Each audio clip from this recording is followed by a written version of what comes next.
Mao din niya akong gibuhat anang adlaw. Nagbutang og aspalto sa tunga sa kalsada para tabunan kining dako nga bangaga. Perting dako gyud kaayo nga bangaga apan sa akong pagdukduka. Naguba na gyud siya. Mo nang puthaw nga akong gidukduka, apirting gubaa. Mo na akong ipakita sa inyo ha.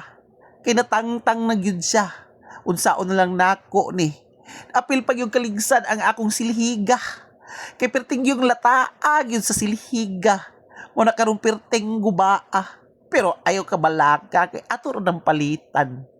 Mo na tan-awa ninyo perting yung lataa. Akong ipakita ipaduol sa kamera.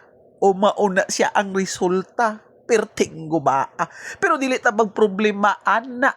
Kay ato ro ng palitan. Duol na kay diri sa MB3 Homes ug ubani ko ninyo kay ato ng palitag bag-o. Hala ko yugi ko ninyo diring dapita. Kay dagan kay sila produkto pinaagi ani Hala abot na unsa nako ani. Ngingani na akong tingog man. Ngawan ako nakadimao sa akong pag-vlog kuno. Hala ni artista nakablo mo bayad na.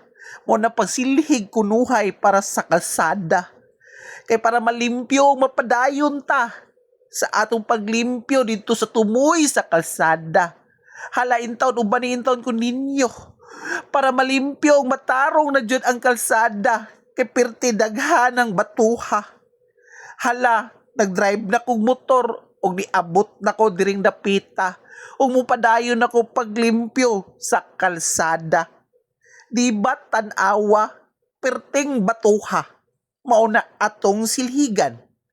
O ubani ko ninyo intawon o maluoy mo. Sa pag-like o pag-share sa maong video, dako na siyang katabang ka. Unsaon na lang kung wala ka.